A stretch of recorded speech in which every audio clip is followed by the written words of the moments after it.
Hi everyone, अगर आप BA के फर्स्ट सेमेस्टर में हैं, आपके पास हिंदी इलेक्टिव है तो ये वीडियो आपके लिए ही है। ये क्वेश्चन पेपर है 2023 का। अगर आपका कॉलेज पीयू के अंडर आता है या पीयू से कर रहे हैं तो ऑलराइट, आइए हम देख लेते हैं क्वेश्चन पेपर। सबसे पहला जो क्वेश्चन है, सप्रसंग व्याख्या कीजिए। आपके पास जो ये दो ऑप्शन है, आई थिंक ये पोयम में से है। हरि जननी में बालिका तेरा, काहे ना अवगुणु बक्सहु मेरा टकटेक। फिर है सिमल रखो सराइरा, अति दीर्घ अति मुचु, ओईजी आवही आस करी चाहे निरासे कितु। तो ये दोनों में से आपको एक अटैम्प्ट करना है, इसका व्याख्या करना है, आपको इसका हिंदी में मतलब बताना है। और ये किसने लिखी है, ठीक है, इस पोएम का नाम क्या है ये बताना है आपको। ये 8 नंबर का है। उसके बाद है क्वेश्चन नंबर ख, जिसमें कहा है सूरदास के बाल लीला के पदों का सार लिखिए या कबीरदास का साहित्यिक परिचय लिखिए। ठीक है, तो आपको सार लिखना और साहित्यिक परिचय लिखना आना ज़रूरी है ताकि आप क्वेश्चन को अटैम्प्ट कर पाए। दोनों में से एक करें, ये भी है 8 नंबर का।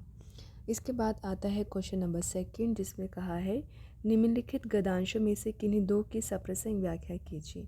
आपके पास जो गद्यांश दिए गए हैं चार में से कोई आपको दो अटैम्प्ट करना है। ठीक है, एक जो है 5 नंबर का है, दो अटैम्प्ट करोगे तो 10 नंबर मिलेंगे। उनमें राजनीतिक भावों का अधः पतन हो गया था, बादशाहत के लिए क्यों मरे।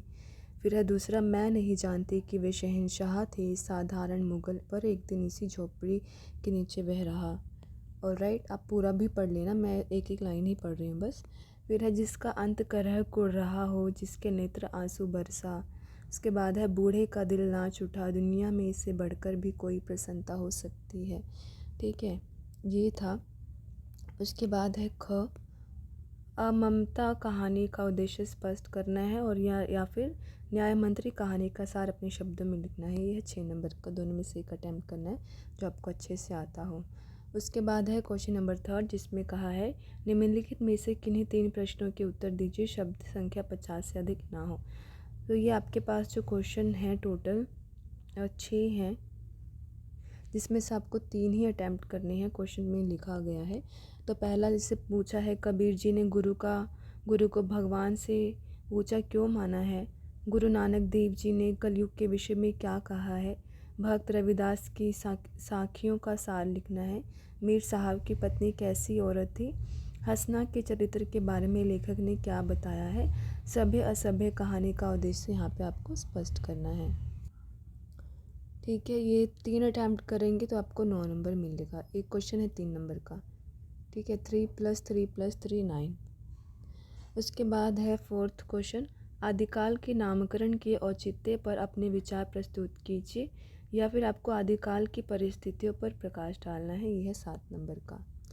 उसके बाद है 5th नंबर क्वेश्चन, जिसमें है निम्नलिखित में से किन्हीं 10 वस्तुनिष्ठ प्रश्नों के उत्तर दीजिए। तो यहाँ पे आपके पास टोटल 15 क्वेश्चन है, जिसमें से आपको 10 के उत्तर देने हैं। जैसे है ममता कहानी के लेखक का नाम लिखिए, गुलाब कहानी के 2 पुरुष पात्रों के नाम लिखिए, मौत के मुंह में कहानी के लेखक का नाम, मनोहर सिंह ठाकुर शिवपाल सिंह का लगान क्यों नहीं दे सका था, तेजा ने नीम के पेड़ को किसके चंगुल से छुड़ाया, आदिकाल को बीच बपन काल किस आलोचक ने कहा है, आदिकाल के समय कब से कब तक माना जाता है, पृथ्वीराज राजसो किस काल की रचना है, पृथ्वीराज राजसो की रचना किस भाषा में हुई है, सहरपा किस काल के कवि है, रैदास के गुरु का नाम यहाँ पे आपको बताना है। इसके बाद है सूरदास की प्रसिद्ध रचना का नाम लिखिए, कबीर का जन्म कहाँ हुआ था, गुरु नानक देव जी भगवान की किस रूप के उपासक थे, रैदास की किसी रचना का नाम यहाँ पे आपको लिखना है।